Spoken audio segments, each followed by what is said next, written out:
Welcome to Uttam Online YouTube channel.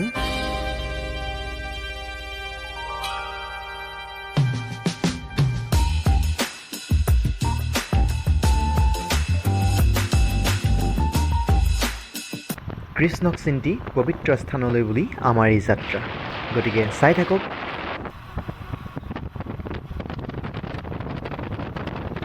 এনেকৈ আমি গৈ আঠখিলীয়া নামঘৰৰ এখন গেট পালোঁ এতিয়া পুনৰ কৃষ্ণক চিন্তি আমাৰ যাত্ৰা অব্যাহত ৰাখোৱা হয়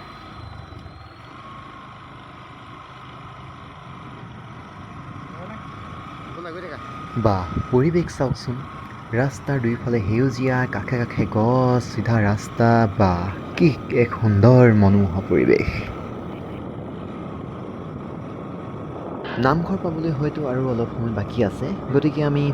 গৈ থাকোঁতে এটা কথা জানি লওঁ শ্ৰী শ্ৰী আঠখিলীয়া নামঘৰ ভাগৰ নামকৰণ কেনেকৈ হৈছিল শুনক শ্ৰী শ্ৰী আঠখিলীয়া নামঘৰ ভাগৰ নামকৰণ হৈছিল নামঘৰৰ চৌপাশে থকা 8টা কুৰিৰ পৰা কুৰি শব্দৰ অৰ্থ হৈছে চুবুৰী বা কোনো ঠাইৰ এখণ্ড এই 8টা কুৰি ৰাইজে একেলগে সমাজ পাতি ধৰ্মীয় কাৰ্য পালন কৰাৰ বাবে আঠখিলীয়া নামেৰে পৰিগণিত হৈছে অসমৰ উল্লেখযোগ্য ধৰ্মীয় স্থানসমূহৰ ভিতৰত শ্ৰী শ্ৰী আঠখিলীয়া নামঘৰো অন্যতম আপোনালোকে এটা কথা কি ভাবে নাজানো কিন্তু মই ভাবোঁ আঠখিলীয়া নামঘৰলৈ আহিলে কিবা পায় নে নাপায় কিন্তু এই কথা মই ক'ব নোৱাৰোঁ যদিও এটা কথা ঠিক যে সাম্প্ৰতিক সময়ত দৈনন্দিন হত্যা লুণ্ঠন আদিৰে ভৰি থকা পৰিৱেশত ভগৱানৰ নামত লোৱা সেৱাৰ থল এই নামঘৰত প্ৰৱেশ কৰিলে কিঞ্চিত হ'লেও মন আৰু অন্তৰাত্মা পবিত্ৰতাৰে ভৰি পৰে এয়া পাইছোঁহে আমি গতিকে মোৰ লেকচাৰ এতিয়া বন্ধ কৰোঁ এয়া চাওক এইটো কি বুলি কয় পাৰ্কিং এৰিয়া গতিকে ইয়াতে মটৰচাইকেল বাইক বাছ হেলিকপ্টাৰ যি আনে আপোনালোকে বিন্দাছ ৰাখিব পাৰিব গতিকে টেনশ্যন নাই এয়া চাওক যথেষ্ট এৰিয়া যথেষ্ট ডাঙৰ এৰিয়া আৰু পাৰ্কিং ফ্ৰী ইয়াত কোনো ফিজ নাই ফ্ৰী পাৰ্কিং যথেষ্ট ডাঙৰ এৰিয়া গতিকে পাৰ্কিং চালোঁ এতিয়া আমি ব'লক নামঘৰলৈ আগুৱাই যাওঁ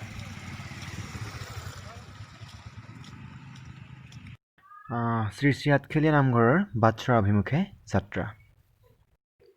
এনেকৈয়ে আমি আহি নামঘৰৰ সন্মুখ পালোহি এতিয়া আমি ভিতৰলৈ যাম সেৱা জনাম প্ৰাৰ্থনা কৰিম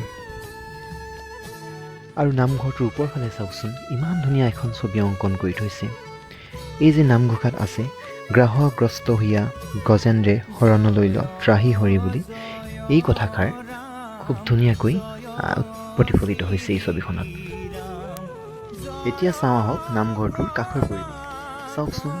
কিমান এক নিৰ্মল স্বচ্ছতা নিকা পৰিৱেশ আৰু ইয়াৰ কাষতেই আছে এই পুখুৰীটোত আছে ডাঙৰ ডাঙৰ মাছ কাছ চাওঁ আমি নিশ্চয় আহক চাওঁ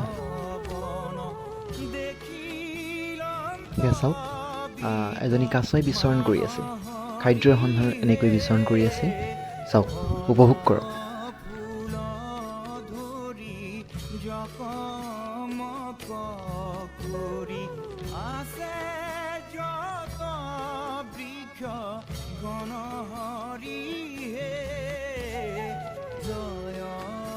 জয়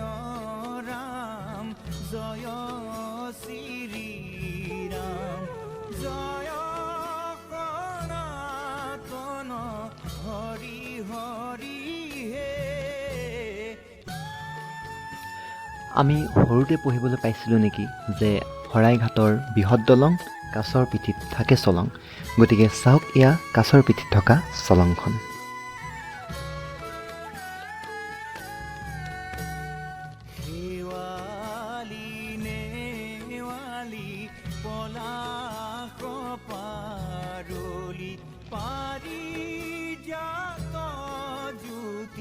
জয় হৰি